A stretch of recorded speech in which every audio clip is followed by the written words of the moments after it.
So you guys said you like RTS games and real-time strategy games, which are the same thing. And I don't know what you would call this. He finds the most cluster-fucked games that exist in the world and makes reviews on them. Just the worst pieces of garbage that I've ever seen that still somehow look so much fun. You know? Like, I just get obsessed with these, like, obscure games. And I've tried out the Cultivator one. I actually found a version that I totally paid for. And it was just as much fun as I thought it was going to be for a couple of hours. But then I stopped because that's just not, I just can't do that for myself.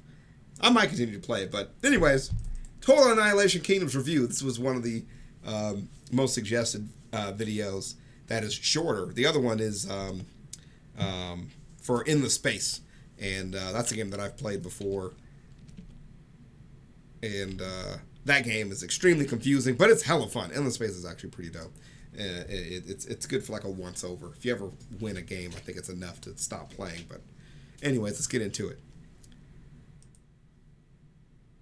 Hey people, Seth here. What a beautiful day to make terrible content. Unfortunately, we're under quarantine. As such, there's been some delays, but adversity demands adaptation. So here's a filler episode. This episode has been brought to you by comfy dystopian gaming setups and Seth's complete disregard for personal health and safety. Check it out. Wow. I like to call it, I have no case and I must scream. Or alternatively, watch me short the power pins on my motherboard with a screwdriver in order to start my PC. Please enjoy. Total Annihilation is a highly... Where are you living at? What? Why is that what you have to do? Get an on button. Just get the button.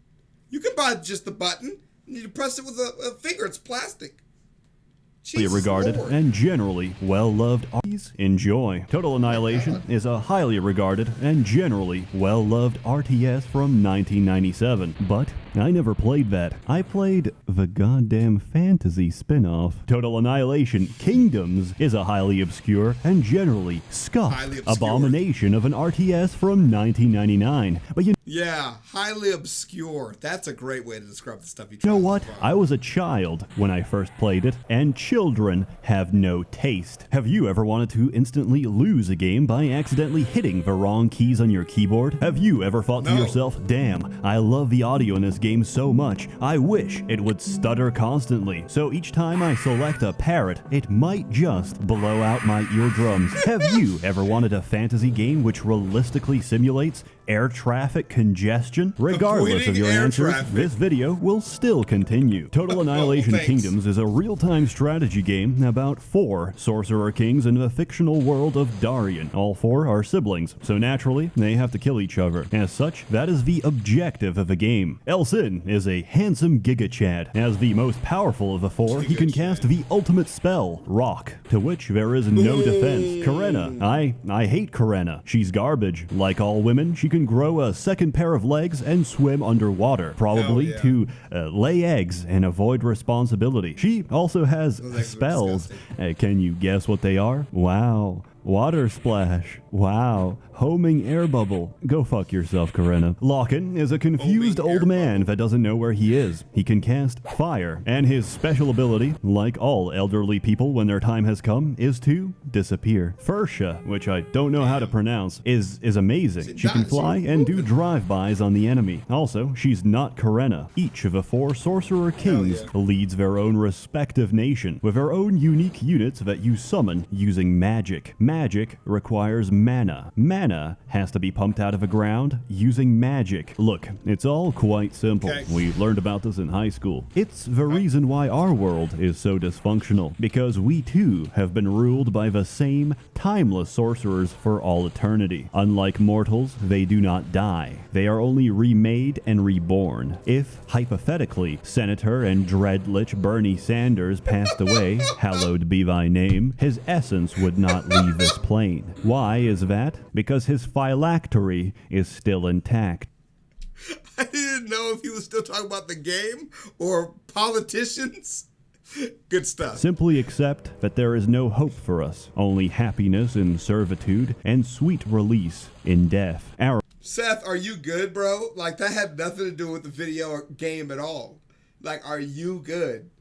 The powers that be exist there, yeah, man, ever looming, ever watching, but they do actually die, you know? They're just rebirthed in a different pile of garbage politicians.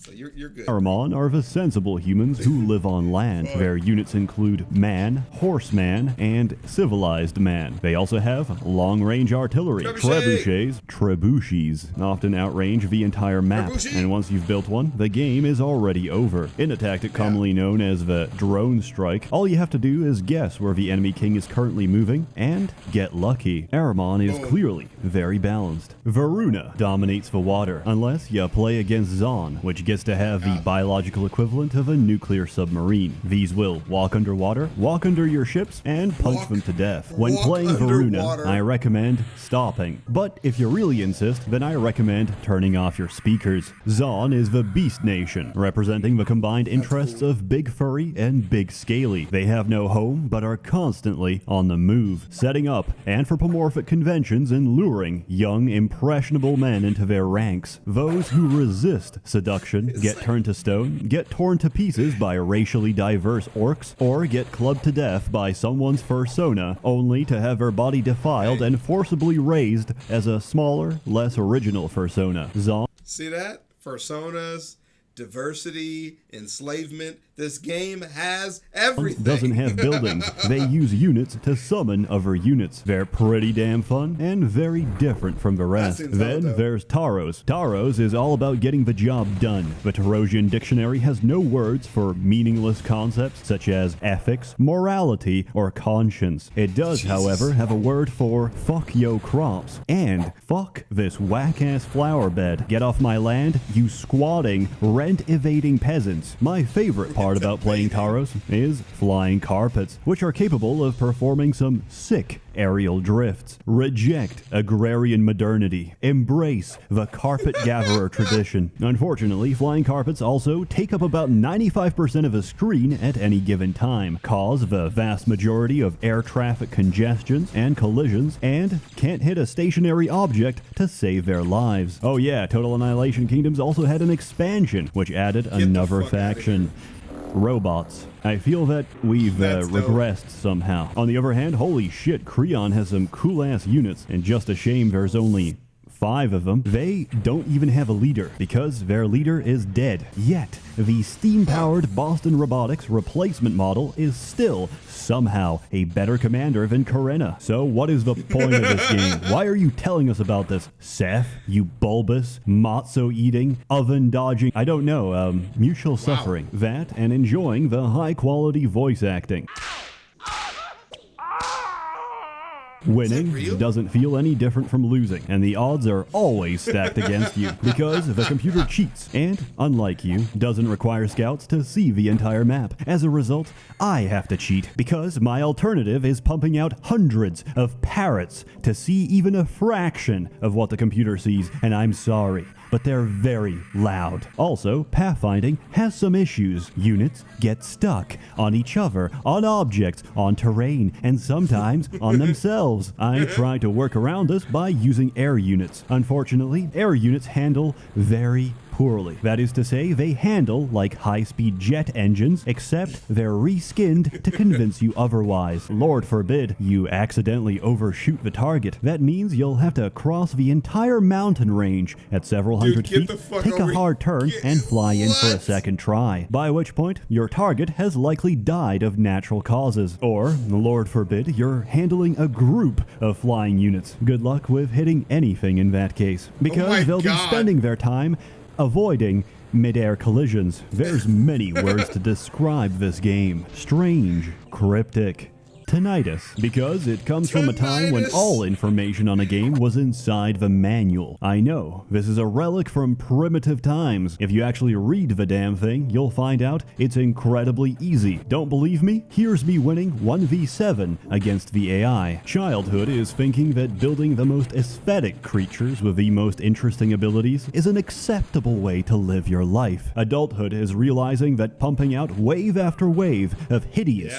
low-poly garbage directly into the enemy base and clogging it up until no movement is possible was the true path to victory. No I give movement. Total Annihilation Kingdoms a final objective score of the studio filed for bankruptcy shortly after its Holy release shit. out of 10. I recommend it if you struggle with repressed psychology and need a painful stimulus to relive your traumatic memories of the past. Otherwise, it does provide a small amount of dopamine. The story itself is actually alright. There's not many games out there where Mission 5 already has you committing a holocaust. Most real-time strategy games would first explain you the mechanics before asking you to fill a mass grave. I have no feelings about this game, yet I remember a time when I did. A time when my eyes were more innocent and my brain still undeveloped. Arguably, not much has changed, but hey, it's my fleeting memories, and one day this video will be the only evidence I have